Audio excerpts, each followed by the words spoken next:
Alright, just wanted to share this recording because I found it also extremely amusing. So I play, very basically non-meta decks. So what I'm really liking lately is basically these Three Kingdoms inspired Ancient Warriors cards, right? So it's not exactly the most meta deck here available. Let me pause it for a second. So basically what it does is the Beast Warrior thing where you just basically have a bunch of different effects that, trigger. They're very archetype self-contained, right? They all have a bunch of like effects that trigger based on having other Ancient Warriors effects trigger and stuff like that. And then they also work on continuous traps and continuous spells, pretty much. I found them really, really fun. And they have a lot of basically like hand trappy cards. Particularly this one is one of my favorites. So basically what he does is when one of your guys gets targeted, he can, as a damage step, you can basically special summon him, reduce the incoming attack of the monster by 1,000, which is really nice and usually allows you to sneak a free kill. But even if it doesn't manage you to sneak the kill, it prevents the card destruction by damage. So that is usually enough to save you, basically, because it keeps your monster wall up and allows you to then keep effects up, right?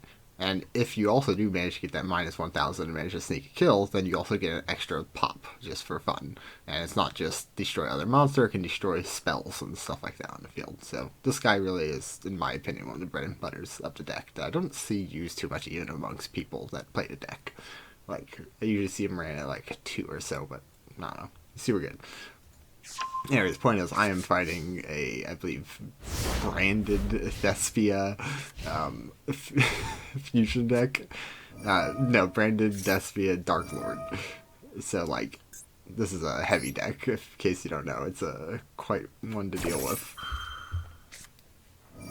And so I get both my continuous traps to proc. Everyone these days makes fun of traps because, they are too slow for the most part. Some exceptions such as Soul and Judgment and whatnot, but for the most part, people don't play them.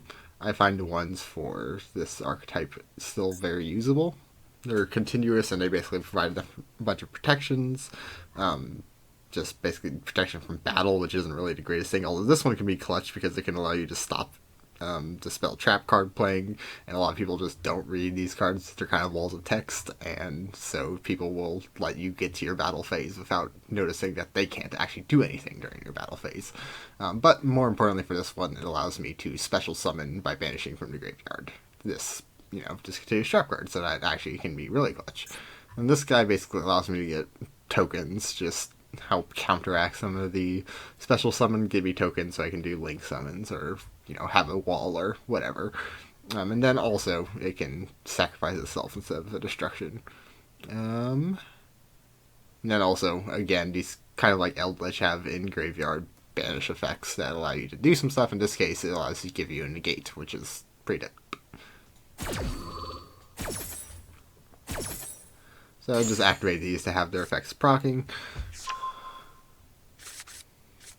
And this guy starts going ham with his Darklords. So summons to my side of the field, keeps proccing his Darklord effects. There comes the Branded and Despia. I just use that to get a token because, why not have another meat shield on the field when I can get one? Especially at this stage.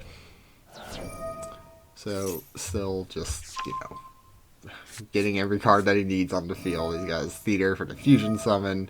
Out comes the big boy here. This guy, first Darklord. Anyone who's played against this deck knows that this guy is basically the big boy. And he just has a complete board wipe, right? So when he's summoned, he just wipes the board, pretty much. Or wipes the opponent's board, which is, much better than wiping your own board as well. And then he also has this nice little extra summon effect. But the main thing is he's a really strong beat stick full board clear that does, half your life points in one thing. So theoretically, if you get him with a combo, you can, just go for game right there. Fortunately, that's where he fucked up. Because, remember these graveyard effects? They're going to win me the game right here.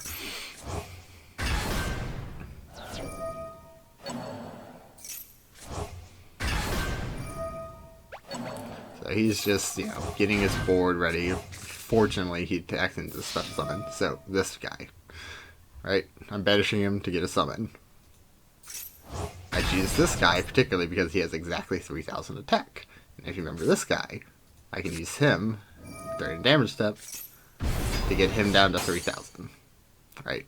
So that gets me to kill, right? That knocks out a big piece, at least for a turn, right? That's pretty good. That technically saves me from losing the game right there. And then also, I don't lose him because of this guy's protection, even though it's a 3,000 trade. But then, I also, this guy's effect. So, when I destroy my battle, and, this is battle, I get this card now. And then I also get a free pop, so I just pop the field spell, because I personally feel that that's the best thing to do, is just get rid of that.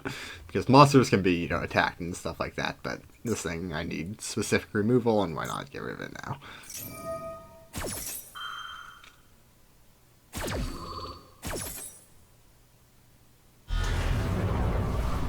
And now he's got a big boy. And with that pop, he gives himself up, because at that point, next turn, I just, turn this man into attack position, and I technically don't have too many tricks up my sleeve at that point, but he just gives up, because I just stole his big boss monster and everything, and destroys a lot of his field setup. So yeah, just felt like showing that, just how you can get a good sneaky kill. I really like this deck. It allows you to do stupid stuff like that. And a lot of people don't see coming. You'd be surprised how often that, like, a minus 1,000 attack and battle protection hand trap effectively gets you a free kill, pretty much.